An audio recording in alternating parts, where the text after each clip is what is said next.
So there we go. We've just covered a whole lot of diversity. And what I'd like to do now is I'm just going to bring it right into the relationship and look at how does this now get navigated when we now take two different people and put them in the same room. So just to give you a little bit of an example, and actually, if you can imagine now, we've got all these different diversities. You can combine them in lots of different ways, but you can have a scenario. I've just taken two axes here, and I'm going to use a very binary example just because it's so familiar. They have it in all the teenage dramas. We're going to take an 18-year-old couple. They've been together for a year. They've decided that's matric dance, so you know what you do, and it's the matric dance. It's time to have sex. And let's put the teenage boy right up here. Okay, so these are all different possible combinations. So here's somebody with a lot of spontaneous desire. So he regularly has erections, he regularly thinks about sex, he has regular fantasies, and he loves that orgasm side of sex. That's what he likes to do. For him, it's all about the erotic side. And then his girlfriend is this side. So she's got very strong responsive desire and almost no spontaneous desire. So she never experiences sexual fantasy. She has never masturbated, and she's never actually experienced sexual desire. But she has a very high level of oxytocin attraction. So she's completely infatuated with this guy, absolutely madly in love with him, loves holding hands, loves the cuddling, loves the kissing. It's all day on, drives the parents nuts, and extremely strongly bonded to this guy. Now, the challenge is that we don't give language to these different types of desires. And I find a lot of teenage girls are confused about what sexual desire is, especially if they've never experienced it. So you have the scenario now where the two, and again, these are just two extremes. I'm putting two extreme people in the same scenario here. And now they're on the couch and things are starting to happen. And for the boy, everything is here.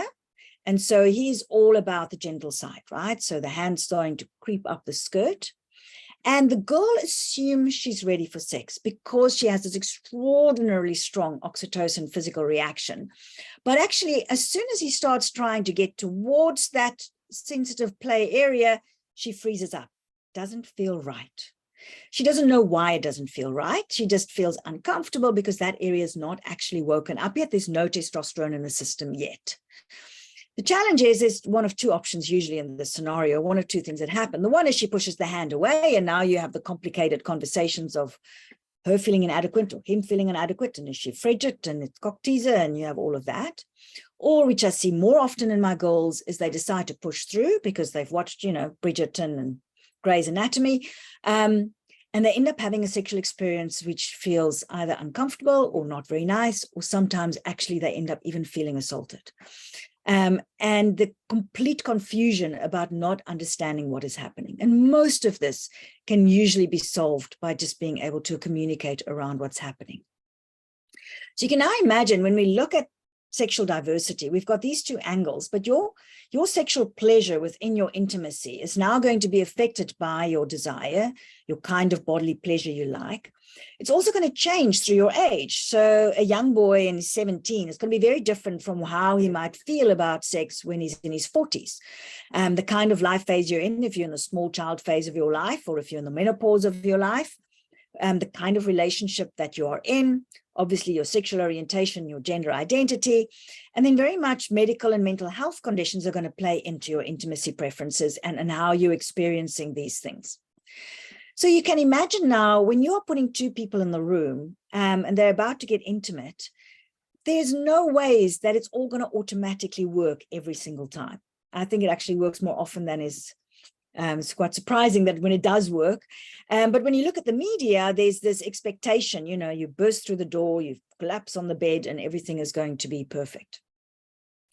So if you want to create a scenario with healthy or amazing sex, you want to be able to be in a scenario where each person understands and accepts their own sexuality, and being able to understand and accept the other partner's sexuality.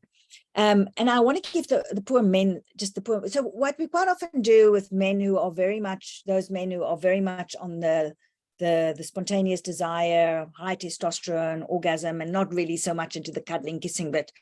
The challenge is we quite often do this, they only want one thing. And then we quite often judge people for being, if they are very sexual. Similarly, we judge people who are not very sexual. You can't really win in the world of today.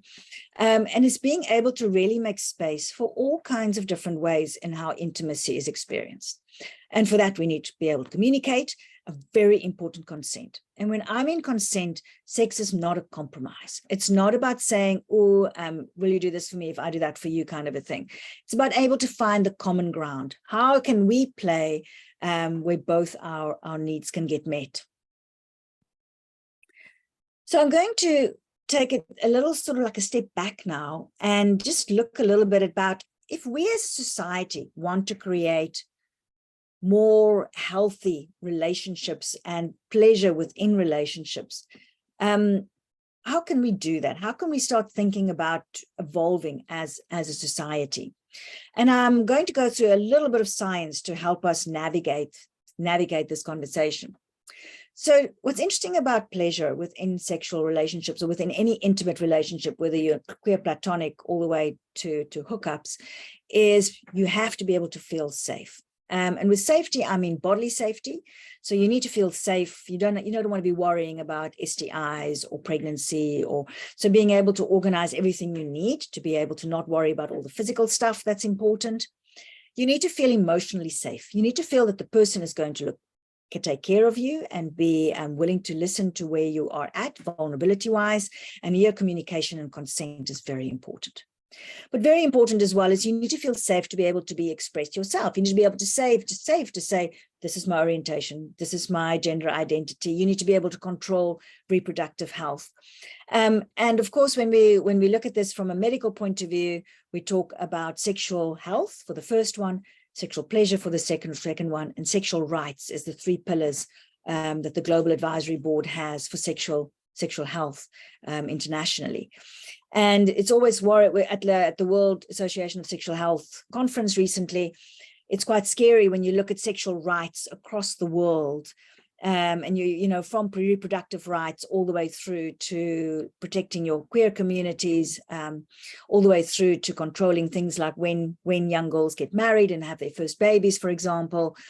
We are standing at the threshold now of really thinking about how we're evolving in terms of respecting sexual rights. So 150 years ago, we had these conversations about slavery. Less than 100 years ago, we were having these conversations about the rights of women. And now we're at this threshold of sexual diversity. So what is boycotting us? Why is things such a mess, to be quite honest? Because when you look at the world, it feels all a bit crazy sometimes in terms of what's happening around sexual diversity. And for that, I'm going to cover a little bit of neurology. For those of you, I do this in a lot more in depth on a talk that I've recently done on advocacy. And everybody that's registered will get the links to all of these talks, or you can scan that QR code.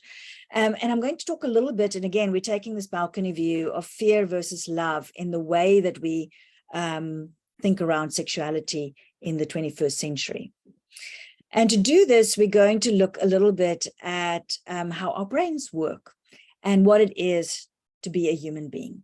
And when we look at the brain, we have basically two levels from which we function. We have this lower survival brain level that's made up of our limbic brain and our emotional brain, our limbic system and our brainstem. It's sort of a whole system that works very much about keeping us alive.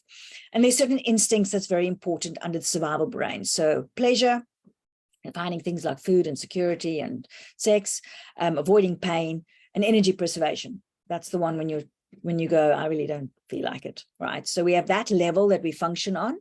And I like to think of this as this beautiful, powerful, but quite stupid dragon. So it involves our limbic brain. So it involves if you think of the hand as a brain, and you see this is your limbic brain sitting in the middle here, and then you have your whole body, your whole endocrinological system. That's this beautiful dragon. And then the prefrontal cortex, this part in the front here, one can think of as the master brain. And this master has to be in control of this dragon. So there's very specific qualities that we develop because we have a prefrontal cortex, including self-awareness, empathy, the ability to reflect on stuff, and inhibitory control. And these are very basic substrate qualities that is in the prefrontal cortex and gives us the possibility to control and steer and guide this beautiful dragon. And we all have times in our lives when we are more on the survival side of level and where we're communicating. And then there's days when the master's in charge and we're actually using our whole brain to make decisions. And these are some 3 beautiful sketches that my child done of a little bit of pictures of people struggling to stay on their dragon, more in my other presentation. So I just want to talk about this in terms of discussions and in terms of consent. So one of the issues in any relationship is consent, in terms of having a discussion about what you want to see happening. And the challenge in relationships is when we are making decisions, when we are on this dragon mode where the master is nowhere in sight, versus when the dragon is actually in control. And if you're in a scenario where you've sort of just in dragon mode, bit of Hulk mode, your decision making is going to be very much based just on emotions, and especially fear. And remember, you're not on the brightest side of yourself now because you've only got one half of your brain available. It's very self-centered. You're not able to actually see what's going on for somebody else. You're not being able to see the what's going on in the environment around you.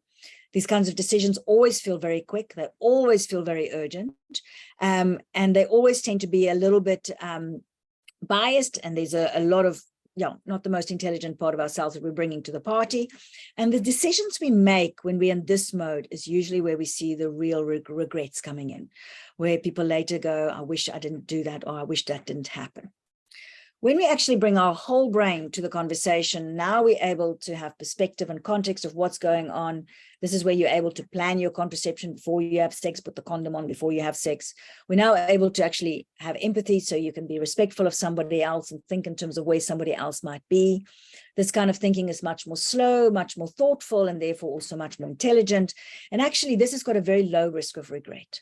So if you make a decision about something that you've really thought through and you've really used your whole brain to look at all the options, even if that decision ended up being a bad decision for whatever reason, one can live with it. You can go, I did the best under the circumstances, but it's these decisions that causes such frustration.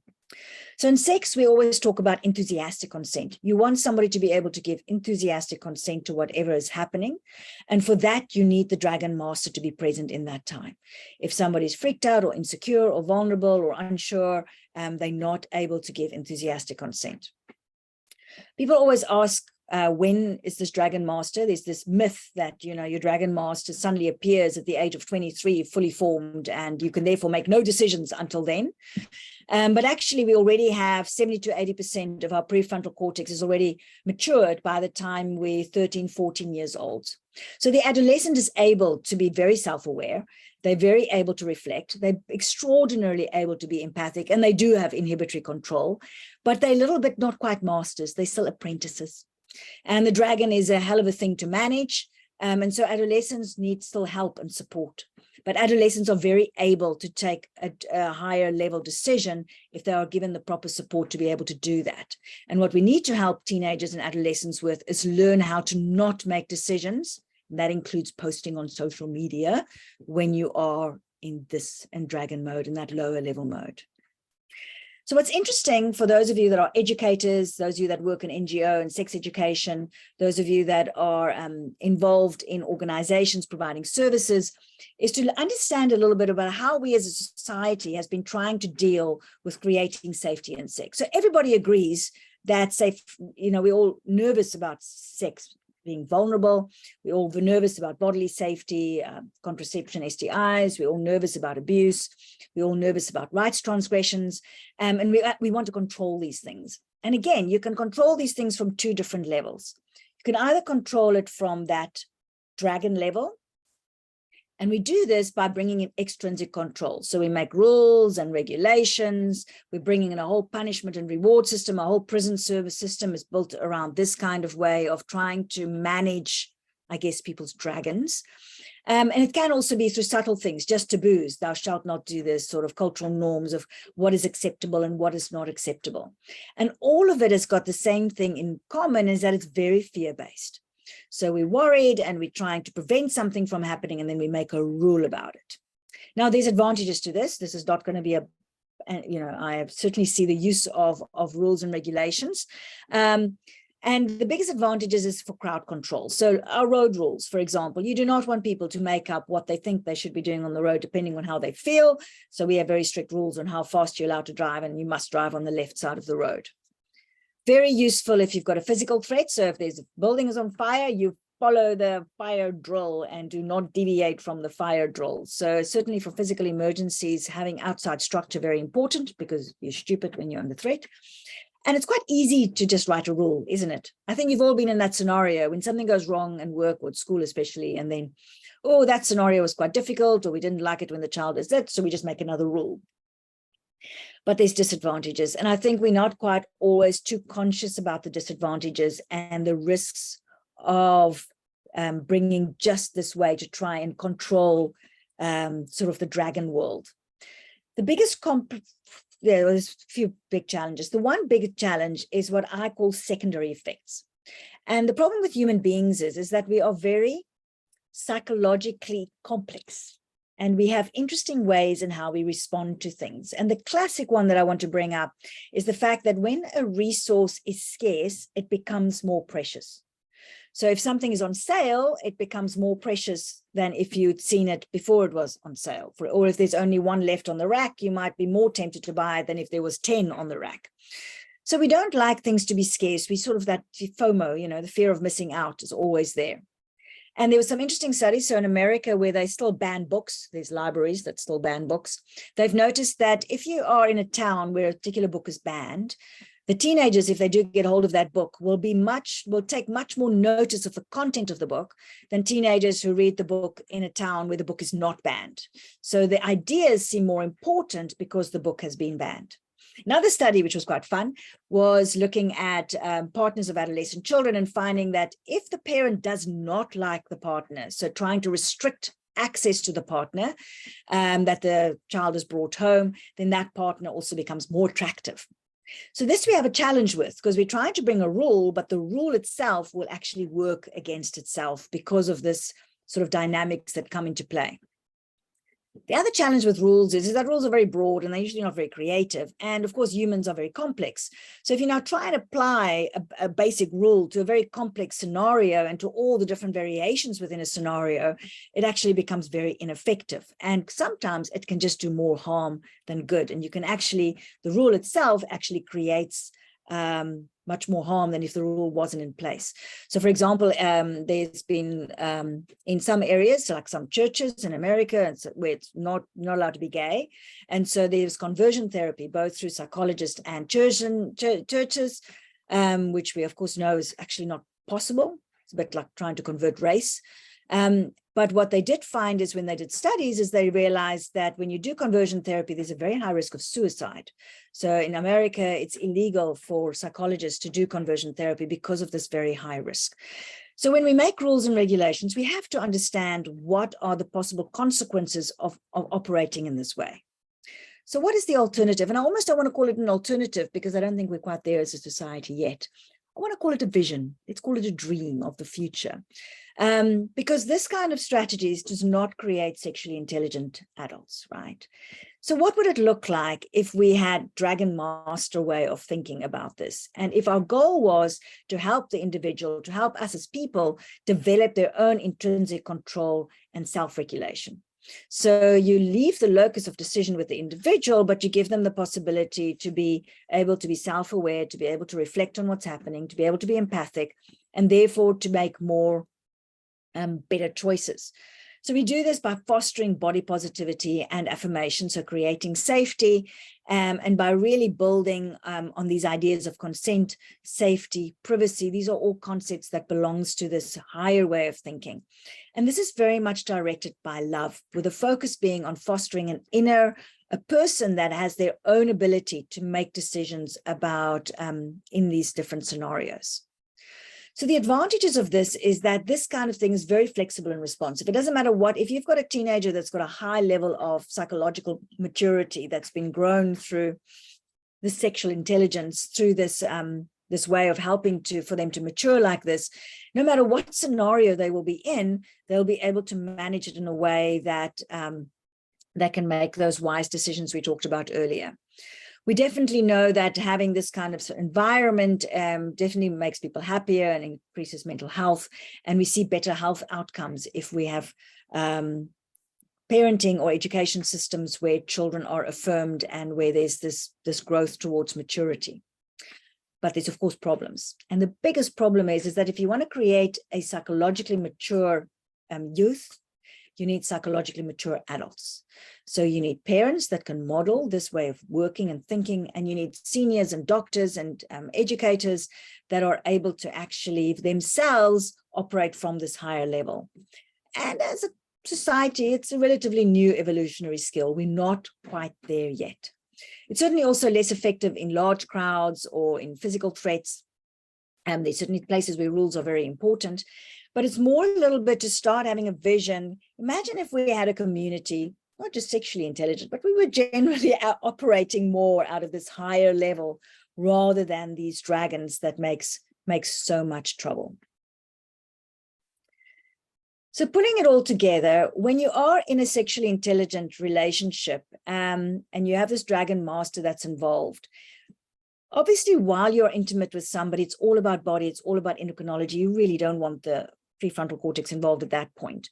But we want to be able to have young adults who's able to, before they're intimate with somebody, actually think about sexual safety and being able to make sure consent is there and everything else that needs to be in place, like pre-exposure prophylaxis or contraception.